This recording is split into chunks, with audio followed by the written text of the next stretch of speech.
இவங்க பெண்களோட முன்னேற்றத்தை பத்தி பேசுறாங்க. அவர்களுடைய சொல்லுக்கும் செயலுக்கும் எப்போதும் சம்பந்தமே இருந்ததில்லை. வீட்டுக்காரங்க கிட்ட இருந்து தப்பிச்சு, கடனாரர்கிட்ட இருந்தாலும் தப்பிச்சு ஏதாவது கொஞ்சம் நகை போட்டு இருந்தேன்னா அதையும் உத்தரவாதம் இல்லை. கண்ணு முன்னால பட்ட பகல்ல அரசியல் கட்சி தலைவர்கள் இருந்து அத்தனை பேரையும் கொலை செய்யக்கூடிய அளவுக்கு திமுக காரங்க சொல்றாங்க நாங்க எல்லாம் கொடுத்த பணத்துல சந்தோஷமா இருக்காங்க. அவங்களே சொல்றாங்க இல்லைங்க, எல்லாமே அங்கதாங்க முடிவு பண்றாங்க. எங்கீங்க? அங்கீங்க. எங்க? அவர் மருமக தாங்க முடிவு பண்றாங்க. கொடுக்கிற அரிசி மோடி அவர்கள் கொடுக்கின்ற அரிசி. ஆனா ரேஷன் கடையில பிரைம் மினிஸ்டரோட போட்டோவை மாட்ட மாட்டாங்க. ஒவ்வொரு இடத்துலையும் பாத்தீங்கன்னு சொன்னா இன்றைக்கு பெண்கள் நிம்மதியா வீட்டுக்கு வெளியில 8 மணிக்கு மேல போயிட்டு வரலாம்னா முடியாது. கழுத்துல ஏதாவது வீட்டுக்காரங்க கிட்ட இருந்து தப்பிச்சு, கடனாரர்கிட்ட இருந்தாலும் தப்பிச்சு ஏதாவது கொஞ்சம் நகை போட்டு இருந்தேன்னா அதையும் உத்தரவாதம் இல்லை. எவன் எந்த நேரத்துல பைக்கை வச்சு இழுத்துட்டு போவான்னு தெரியாது. சட்டம் ஒழுங்கு இன்னைக்கு அந்த நிலைமையில இருக்கு. வீட்டில் இருக்கிற பெண் குழந்தைகளை நம்ம தைரியமா பரவாயில்லமா நீ போய் டியூஷனுக்கு போயிட்டு வா, நீ மத்த கிளாஸுக்கு போயிட்டு வான்னு அனுப்ப முடியல. எந்த நேரத்துல நம்ம குழந்தைங்க என்ன ஆகுமோன்னு மனப்பதவதை போட இன்னைக்கு பெண்கள் உட்கார்ந்துட்டு இருக்காங்க. ஒவ்வொரு துறையும் நீங்க எடுத்து பாருங்க. சட்டம் ஒழுங்கு அது அப்படிதாங்க இருக்குன்னு அமைச்சர் பதில் சொல்றாரு. யாரு? சட்டத்துறை அமைச்சர் பதில் சொல்றாரு. குற்றம் நடந்துதான் இருக்கும், புதுசு புதுசா குற்றவாளிகள் உருவாங்குறாங்க, மாநில அரசு பதில் சொல்றாங்க. கண்ணு முன்னால பட்ட பகல்ல அரசியல் கட்சி தலைவர்கள் இருந்து அத்தனை பேரையும் கொலை செய்யக்கூடிய அளவுக்கு ரவுடிகள் ராஜ்யமாக இன்று சென்னை மாதிரியான தலைநகர் உருவாகி கொண்டிருக்கிறது. எந்த பயம் இல்லைங்க.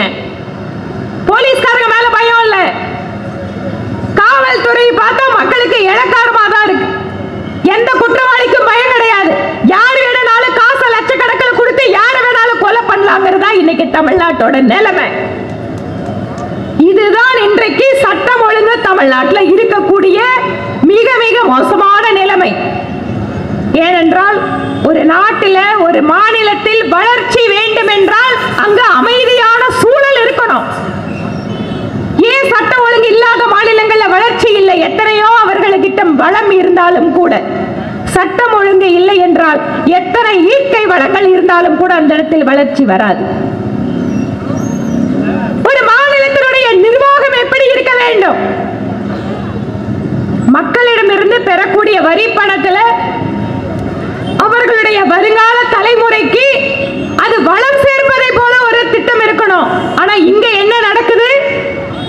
அரசாங்கம் மக்களிடமிருந்து கிட்டத்தட்ட கொள்ளையடிக்கிற மாதிரி பணத்தை வசூல் செய்து அவர்களுக்கு கொஞ்சம் அப்படி பிச்சு போட்டுறலாம் அப்படின்னு நினைக்கிறாங்க.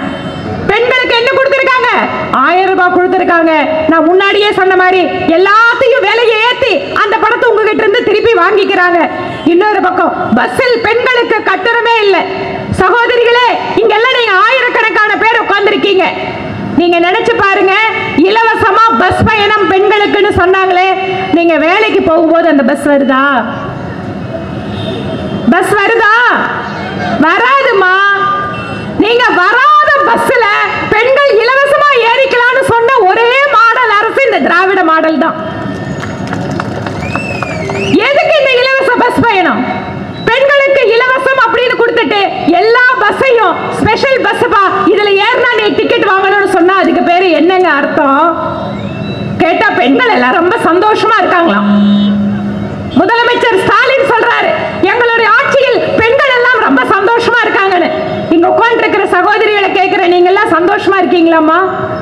சொல்லுங்க, நீங்க எல்லாம் சந்தோஷமா இருக்கீங்களா? ஆனா திமுக காரங்க சொல்றாங்க நாங்க எல்லாம் கொடுத்த பணத்துல சந்தோஷமா இருக்காங்க. நீங்க கொடுத்த 500 ரூபாய் 1000 ரூபாய் 2 நாள்ல காணாம போயிடுச்சுங்கன்னா, 2 நாள்ல காணாம போயிடுச்சு. இன்னைக்கு எங்க சகோதரிகள் கண்ணீர் வடிச்சிட்டு இருக்காங்க. எல்லாத்தையும் இப்படி விலையேத்தி விட்டாங்களே. குடுக்கறாங்க ஒரு பக்கம் கொடுத்து நம்மளுக்கே தெரியாம இன்னொரு பக்கம் புடுங்கிட்டு போயிட்டு இருக்காங்க. இன்று திராவிட முன்னேற்ற கழகத்தினுடைய அரசு எப்படி இருக்குன்னா, ஒரு குடும்பத்தை சார்ந்த அரசு. முதலமைச்சரோட குடும்பத்துல மகன் மருமகன் அவங்க சொல்றவங்க, அமைச்சர்களுக்கு கூட அங்க இருக்கான்னு எங்களுக்கு தெரியல. அங்க இருக்கக்கூடிய அமைச்சர்களுக்காவது முழுமை அதிகாரம் இருக்கானா? அவங்களே சொல்றாங்க இல்லைங்க, எல்லாமே அங்கதாங்க முடிவு பண்றாங்க. எங்கீங்க? அங்கீங்க. எங்க? அவர் மருமகன் தாங்க முடிவு பண்றாங்க. ஆக நடப்பது ஸ்டாலின் அவர்களுடைய அரசு அல்ல, ஸ்டாலின் மருமகனுடைய அரசாக இன்று தமிழ்நாடு மாறிக்கொண்டிருக்கிறது என்பதை நாம் புரிந்து கொள்ள வேண்டும்.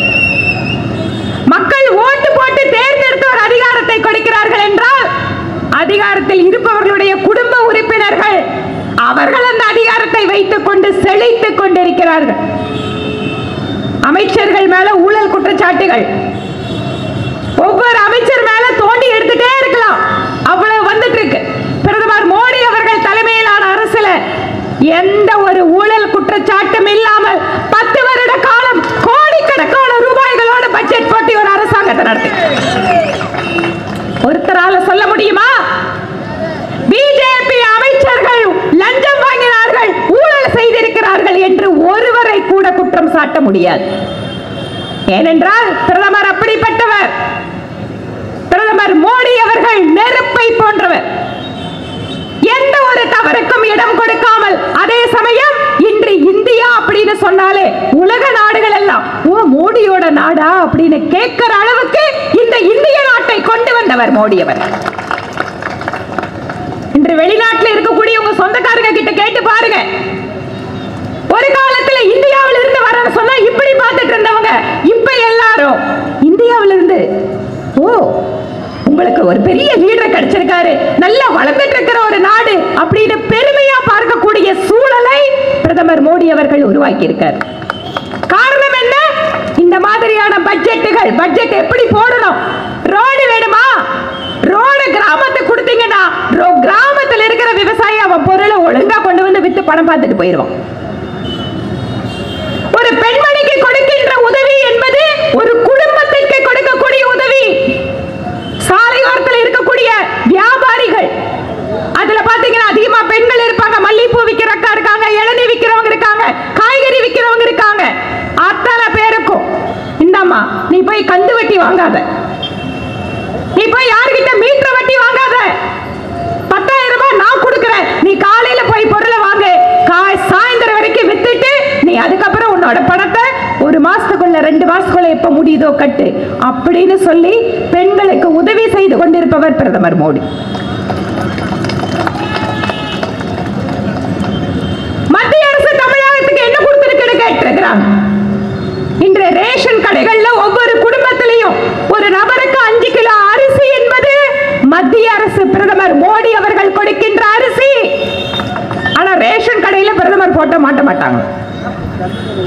கொடுக்கிற அரிசி மோடி அவர்கள் கொடுக்கின்ற அரிசி, ஆனா ரேஷன் கடையில பிரைம் மினிஸ்டரோட போட்டோவை மாட்ட மாட்டாங்க. என்ன மக்களுக்கு தெரிஞ்சிருமே யார் அரிசி கொடுக்கறாங்கன்னு. நீங்களே மாட்டிட்டீங்களா? உங்க ரேஷன் கடையில் மாட்டி இருக்கீங்களா? பாருங்க, ஏழை மக்கள் பசியோடு உறங்கக்கூடாது என்பதற்காக கொரோனா காலத்தில் கொடுத்த திட்டத்தை இன்று வரை நிறைவேற்றிக் கொண்டிருப்பது பிரதமர் மோடி அவர்கள். இன்னைக்கு ரேஷன் கடையில போய் ஒரு ஆளுக்கு 5 கிலோ அரிசி இலவசமா வருதுன்னா அது மத்திய அரசாங்கத்தில் மோடி அவர்களுடைய அரிசி என்பதை மக்களுக்கு நாம் ஞாபகப்படுத்த வேண்டும்.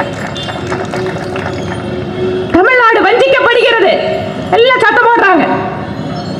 ஏன் தூத்துக்குடியினுடைய எம்பி திருமதி கனிமொழி சொல்றாங்க தமிழ்நாடு புறக்கணிக்கப்பட்டிருக்குன்னு.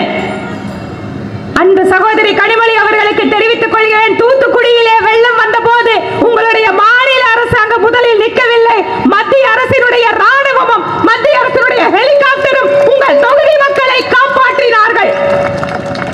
தமிழ்நாடு தானே, திமுக அரசு தானே அப்படின்னு மோடி நினைக்கலைங்க. எங்க மக்கள் பாதிக்கப்பட்டாலும் இது என்னுடைய சகோதரன் என்னுடைய சகோதரி என்று உடனடியாக ஓடி வந்து உதவி கொண்டிருப்பது மத்தியிலே இருக்கக்கூடிய மோடி அவர்கள் அரசு. ஏன் நேற்று மிக துரதிருஷ்டவசமான சம்பவம் கேரளாவிலே, வயநாட்டில் திடீர்னு நைட்டு மழை வெள்ளம் வந்து அப்படியே அடிச்சிட்டு போயிருக்கு மக்களை. கேரளாவில் கம்யூனிஸ்ட் கவர்மெண்ட் அவங்க எப்ப பார்த்தாலும் நம்மளுக்கு எதிர்ப்பு சொல்றாங்கன்னு மோடி அவர்கள் விடவில்லை. உடனடியாக மத்திய அரசு அங்கு ராணுவத்தை அனுப்பி கேரள அரசுக்கு உதவி செய்து கொண்டிருப்பது மோடி அவர்களுடைய அரசு. எந்த ஒரு மாநிலத்தையும் புறக்கணிக்க வேண்டும், ஒரு குறிப்பிட்ட இடத்தை நாம் பழிவாங்க வேண்டும் என்று நினைக்காதவர் பிரதமர் மோடி. அதனால்தான் மத்திய அரசிலே ஸ்மார்ட் சிட்டி திட்டங்கள், அதிகமா ஸ்மார்ட் சிட்டி திட்டங்களை கொடுத்தது தமிழ்நாட்டுக்கு. பக்கத்துல கர்நாடகாவில் பிஜேபி கவர்மெண்ட் இருந்தும் கூட கொடுக்கல. நம்முடைய பகுதியிலே வளர்ச்சி வேண்டும் என்பதற்காக ராணுவ தளவாட உற்பத்தி மையத்துக்காக அதனுடைய சிறப்பு திட்டத்தை அவர்கள் கொடுத்தது தமிழ்நாட்டுக்கு. இன்னொன்னு உத்தரப்பிரதேசம். நாட்டிலேயே 2 மாநிலம் தான். தமிழ்நாட்டை புறக்கணிக்க நினைச்ச மோடி ராணுவ காரிடார் குடிப்பாரா? ஆனால் இந்த தமிழகத்திற்கு கிடைக்கப்பட்டிருக்கிறது. ஏன்? நான் சார்ந்த என்னுடைய கோவை மாவட்டத்தில் இன்று நூற்றுக்கணக்கான இளைஞர்கள் ராணுவத்திற்கு என்ன பொருள் வேண்டுமோ உற்பத்தி செய்வதற்கு தொடங்கிவிட்டார்கள். இது தொலைநோக்கு பார்வையான திட்டம். தமிழ்நாட்டில் என்ன இருக்கு? தமிழ்நாட்டில் மகனை மந்திரியாக்குனாங்க. இப்ப அடுத்தது மகனை எப்படி துணை முதலமைச்சர் பார்க்கணும்னு பார்த்துட்டு இருக்காங்க. அந்த ஒரு குடும்பத்தை தவிர வேற யாராவது இங்க முதலமைச்சர் ஆக முடியுமா? அந்த கட்சியில பாருங்க, இந்த மேடையில் இருக்காங்க, இந்த மேடையில் இருக்கிற எங்களோட கட்சிக்காரங்க எல்லாம் மாவட்ட தலைவர், பொறுப்பாளர் எல்லாரும் ஒரு குடும்ப பின்னணியில் இருந்து வந்தவங்க. இந்த மேடையில் இருப்பவர்கள் நாளை எம்எல்ஏ ஆகலாம், எம்பி ஆகலாம், அமைச்சர் ஆகலாம். அவர்கள் எந்த பொறுப்பிற்கு வேண்டுமானாலும் வர முடியும். இந்த உத்தரவாதத்தை பாரதிய ஜனதா கட்சி கொடுக்க முடியும். திராவிட முன்னேற்ற கழகத்தால் கொடுக்க முடியுமா? முடியாது. அங்க ஸ்டாலின் அவர்களை தவிர்த்து, அவர்கள் குடும்பத்தை தவிர்த்து வேற யாராவது துணை முதலமைச்சர் பதவி கூட நினைக்க முடியாது. இவர்கள் ஜனநாயகத்தை பத்தி பேசிட்டு இருக்காங்க. ஜனநாயகத்தை, சமூக நீதியை பேசுகின்ற திராவிட முன்னேற்ற கழகம் முதலமைச்சர் பொறுப்பு என்பது ஒரு குடும்பத்திற்காக சொந்தமாக்கி கொண்டிருக்கிறதே. இதை உங்களால் மாற்ற முடியுமா? சமூக நீதி, சமூக நீதிங்கிறது திராவிட முன்னேற்ற கழகத்தை பொறுத்த வரைக்கும் பட்டியலினத்தை சார்ந்தவர்களை ஏமாற்றுகின்றதுதான் சமூக நீதி. இந்த மந்திரி சபையில எத்தனை பேர் பட்டியலினத்தை சார்ந்தவர்கள் இருக்காங்கன்னு கணக்கெடுத்து பாருங்க. அந்த இருக்கிறவங்க எங்க உட்கார்ந்துட்டு இருக்காங்கன்னு பாருங்கம்மா. அரசியலில் மகன் என்ற காரணத்தினால் அமைச்சராக்கப்பட்ட உதயநிதி முதல் வரிசையில் அமர்ந்து கொண்டிருக்கிறார். ஆனால் பட்டியலினத்தை சார்ந்த அமைச்சர்கள் 3வது வரிசையில் உட்கார்ந்துட்டு இருக்காங்க. பிரதமர் மோடி அவர்களை பற்றி பேசுகிறார்கள். பிரதமர் மோடி அவர்கள் அமைச்சரவையில் தான் அதிகமாக பெண்களுக்கு வாய்ப்பு வந்தது, அதிகமாக பட்டியலினத்தை சார்ந்தவர்களுக்கு வாய்ப்பு வந்தது. ஏன்? வரலாற்றில் இல்லாத அளவிற்கு பிற்படுத்தப்பட்ட மக்களை அதிகமாக அமைச்சர்கள் ஆக்கியிருப்பது பிரதமர் மோடி அவர்கள். ஆனா பிரதமர் மோடி அவர்களை பார்த்து சமூக நீதி பத்தி திமுக பேசுறாங்க. இன்னைக்கு போயிருக்கிற எம்பிக்கள் எல்லாம் பாருங்க. அங்க போயிருக்கிற எம்பிக்கள் எல்லாம் பாத்தீங்கன்னா எல்லாரும் ஒண்ணு அமைச்சர்களோட வாரிசுகள், இல்லைன்னா அரசியலில் ஏதோ ஒரு பின்புலத்தோடு வந்து எம்பி ஆயிருக்காங்க. நாங்க இன்னொரு வித்தியாசத்தை காட்டுறோம். எங்களோட கட்சியில யாரெல்லாம் எம்பி ஆயிருக்காங்கன்னு நாங்க காட்டுறோம். எந்த விதமான பின்புலமும் இல்லாமல் அரசியலை ஒரு சேவையாக நினைத்து பணிபுரிகின்ற அத்தனை பேரையும் உயர்த்தி கொண்டிருப்பது பாரதிய ஜனதா கட்சியும் பிரதமர் மோடி அவர்கள். எத்தனையோ உதாரணங்களை எங்களால் சொல்ல முடியும். பெண்களுக்கு நாங்க அதை கொடுக்கிறோம், இதை கொடுக்கிறோம் திராவிட முன்னேற்ற கழகம் சொல்கிறது. முதன்முறையாக வரலாற்றிலே ஒரு பழங்குடி இனத்தை சார்ந்த பெண்மணியை ஜனாதிபதியாக இன்று அந்த அரியணையில் அமர்த்தி வைத்திருப்பது பாரதிய ஜனதா கட்சி. இத்தனை வருஷம் இந்த நாட்டில் ஒரு பழங்குடி இனத்தை சார்ந்த ஒரு பெண்மணிக்கு ஒரு வாய்ப்பு என்பது பிஜேபியால கொடுக்கப்பட்டிருக்கு. ஆனா பெண்ணுரிமை பேசுகின்ற திராவிட முன்னேற்ற கழகம் அந்த பெண்மணியை ஆதரிப்பதற்கு கூட தயாராக இல்லை. முதல் முறையா நாட்டில் இப்படி ஒரு பழங்குடி இனத்தை சார்ந்த பெண்மணி வராங்க அப்படிங்கறத கூட ஆதரிக்க தயாரா இல்லை. அப்ப கூட அவர்களுக்கு எதிராக ஓட்டு போட்டது திராவிட முன்னேற்ற கழகம். இவங்க பெண்களோட முன்னேற்றத்தை பத்தி பேசுறாங்க. அவர்களுடைய சொல்லுக்கும் செயலுக்கும் எப்போதும் சம்பந்தமே இருந்ததில்லை. அவர்களை பொறுத்த வரைக்கும் தமிழ்நாட்டு மக்களை எப்படி ஏமாற்றலாம் என்பதுதான் அவர்களுடைய நினைப்பு. இன்று மத்திய பட்ஜெட்டிலே அடிப்படை கட்டமைப்பு வசதிகளுக்காக அதிகமான தொகை ஒதுக்கப்பட்டிருக்கு. ரயில்வே திட்டங்களை பற்றி பாஸ்கர் கூறினார். தமிழ்நாட்டுக்கு நிதி வரல. இன்றைக்கு ரயில்வே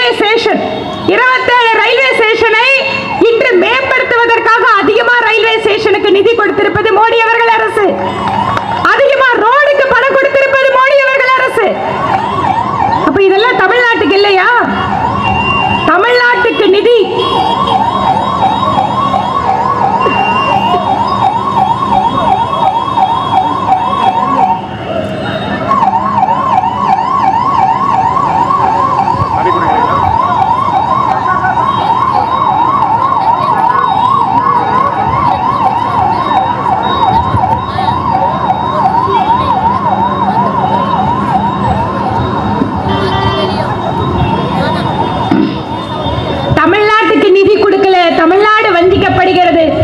தமிழ்நாட்டோட வரியை வாங்கி வேற யாருக்கோ கொடுக்கறாங்கன்னு பொய் பேச்சு, ஏமாற்று பேச்சை திராவிட முன்னேற்ற கழகம் பேசிட்டு இருக்காங்க. அன்பு சகோதரிகளே, இங்க எத்தனையோ பேர் தாய்மார்கள் இருக்கீங்க. உங்க வீட்டுல 4 குழந்தை இருந்ததுன்னு சொன்னா அந்த 4 குழந்தைய அம்மா பிரிச்சு பார்க்க முடியுமா? ஒரு குழந்தைக்கு புக்கு வாங்கணும், ஒரு குழந்தைக்கு ட்ரெஸ் வாங்கணும், ஒரு குழந்தைக்கு அவசரமா அவனுக்கு படிக்கிறதுக்கு ஒரு கம்ப்யூட்டர் வாங்கணும். அப்போ ஒரு அம்மா என்ன பண்ணுவாங்க? ஒரு குழந்தைக்கு ட்ரெஸ் வாங்குவாங்க, ஒரு குழந்தைக்கு புக்கு வாங்குவாங்க, ஒரு குழந்தைக்கு கம்ப்யூட்டர் வாங்கி தருவாங்க. ஆனா யாருக்கு எது தேவையோ எது அவசியமோ அதை ஒரு தாயாக பார்த்து செய்யக்கூடிய அந்த பக்குவம் என்பது அரசியலுக்கும் தேவை. ஒவ்வொரு மாநிலத்திற்கும் ஒவ்வொரு தேவை இருக்கும். இன்னைக்கு பட்ஜெட்டில் ஒதுக்கப்பட்டிருக்கக்கூடிய நிதியிலே விவசாயிகள், எத்தனை லட்சம் விவசாயிகள் தமிழ்நாட்டில் இருந்தாலும் அவர்களுக்கு பலன் வருகிறது. பெண்களுடைய மேம்பாட்டிற்காக ஒடுக்கப்படுகின்ற நிதிகள், அது கர்ப்பிணி பெண்களுக்கு கொடுக்கிற பணமா இருக்கட்டும், சிறு குழந்தைகளுக்கு அங்கன்வாடியிலே கொடுக்கின்ற உணவாக இருக்கட்டும், இதுல மத்திய அரசு எத்தனை கர்ப்பிணி பெண்கள் இருக்கோ அத்தனை கர்ப்பிணி பெண்களுக்கும் பணம் கொடுக்கும். இதுல எந்த வேறுபாடும் கிடையாது. தமிழ்நாட்டில் இருக்கிற கர்ப்பிணி பெண்ணுக்கு நாங்க 500 ரூபாய் தான் கொடுப்போம், மகாராஷ்டிராவில் கர்ப்பிணி பெண்ணுக்கு நாங்க 5000 கொடுப்போம்னு மோடி அவர்கள் சொன்னாரா? எந்த வித்தியாசமும் கிடையாது. தமிழ்நாட்டு விவசாயிகளுக்கு 6000 ரூபாய் கொடுக்க மாட்டேன், 600 ரூபாய் தான் கொடுப்பேன். ஹரியானாக்கு இருக்கிற விவசாயிக்கு தான் 6000 ரூபாய் கொடுப்பேன் மோடி சொன்னாரா? பட்ஜெட் சொல்லுச்சா? இல்ல. இங்க இருக்கக்கூடிய இளைஞர்களுக்கு ஸ்காலர்ஷிப் கொடுக்கணும்னா தமிழ்நாட்டு இளைஞர்களுக்கு ஸ்காலர்ஷிப் நாங்க 1000 ரூபாய் தான் கொடுப்போம். இதே ஸ்காலர்ஷிப் நாங்க ராஜஸ்தான்காரர்களுக்கு 10000 ரூபாய் கொடுப்போம்னு மோடி சொல்லுச்சாங்க, சொன்னாரா? இல்ல பட்ஜெட் சொல்லி இருக்கா? என்ன ஏமாற்று வேலை இது? தமிழ்நாட்டுக்கு ஒரு பட்ஜெட் கொடுத்தாரு திரு ஸ்டாலின் அவர்கள். மாவட்டத்துக்கு இவ்வளவு நிதின்னு போட்டு கொடுத்தாங்களா? நான் அப்போது கேட்டேன், 1 ரூபாயில 21 பைசா தான் எங்களுக்கு திரும்பி வருதுன்னு சொல்றீங்களே. ஒரு வீட்டுல நான் முன்னாடியே சொன்ன மாதிரி ஒரு பையன் விவசாயம் பண்ணுவான், ஒரு பையன் டீச்சரா வேலைக்கு போவான், இன்னொரு பையன் சாஃப்ட்வேர் இன்ஜினியரா அமெரிக்காவில் இருப்பான். ஒரு அம்மா சாஃப்ட்வேர் இன்ஜினியர் கிட்ட சொல்லி, தம்பி விவசாயம் பண்றான்ப்பா அண்ணன், அவனுக்கு வருஷமா நம்ம 5 ஏக்கர்ல அவனுக்கு எல்லாம் சேர்ந்து குறைசல ஒரு 2 லட்சம் 3 லட்சம் தான்ப்பா நிக்குது, அவன் குழந்தைகளை கொஞ்சம் நீ படிக்க வைப்பா, நம்ம குடும்பமே நல்லா இருக்கும் அப்படின்னு சொல்றது நடக்குமா நடக்காதா? சொல்லுங்க அம்மா, நடக்குமா நடக்காதா?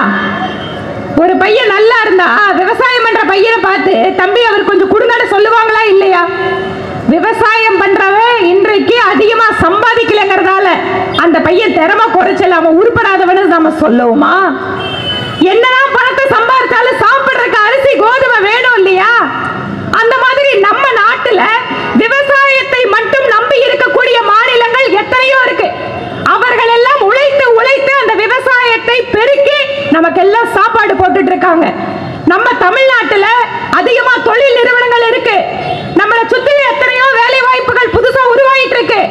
நம்ம இன்னைக்கு ஒரு நாளைக்கு வேலைக்கு போனா சுலபமா 2000 ரூபாய் சம்பாதிக்க முடியும். ஆனா விவசாய வேலைக்கு போனா ஒரு நாளைக்கு 500 ரூபாய் தான் கூலி கிடைக்கும். அப்ப உயர்ந்தவன் தாழ்ந்தவனை பார்க்க முடியுமா?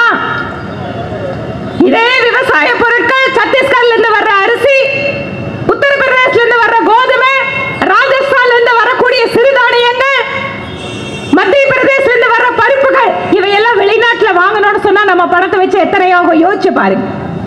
ஒரு நாடு, ஏன் தமிழ்நாட்டை எடுத்துக்கோங்க, கோயம்புத்தூர் அதிகமா வருவாய் கொடுக்குது சென்னைக்கு அடுத்தபடியா. ஆனா திட்டங்கள்ல வரும்போது மதுரைக்கு ஹாஸ்பிட்டல் கட்டணும், நிதி கொடுக்கணும். விருதுநகர்ல ஒரு புது டெக்ஸ்டைல் பார்க் வருது, அதுக்கு ஒரு லேண்ட் எடுத்து இன்வெஸ்ட் பண்ணணும். தூத்துக்குடியில புதிதா தொழில் நிறுவனம் உருவாக்கணும். ஏன்னா தென் தமிழ்நாட்டுல வேலையே இல்லை, நிச்சயமாக செய்ய வேண்டும். அப்ப கோயம்புத்தூர்காரங்க கேள்வி கேட்டாங்களா? எங்க வரி எடுத்து நாங்க அதிகமா வரி கட்டுறோம், இதை எடுத்து எதுக்கு பெரம்பலூர் கேட்கிறாங்களா? கேட்கறது இல்லையே. என்ன சொல்றாங்க? தமிழ்நாடு எல்லாரும் நல்லா இருக்கணுமா?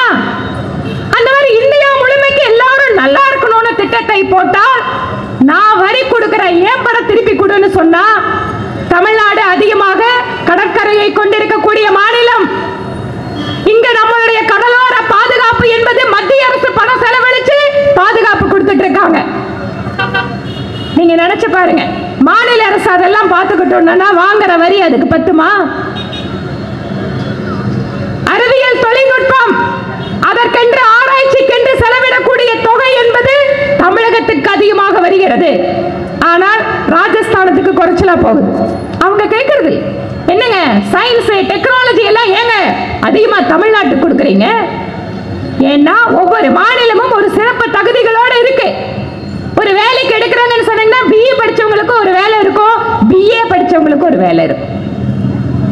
அந்த மாதிரி ஒவ்வொரு மாநிலத்தினுடைய வளர்ச்சிக்கு எது வேண்டுமோ அதை சரிசமமாக பங்கிட்டு மத்தியில் இருக்கக்கூடிய மோடி அவர்கள் அரசு செய்து கொண்டிருக்கிறது.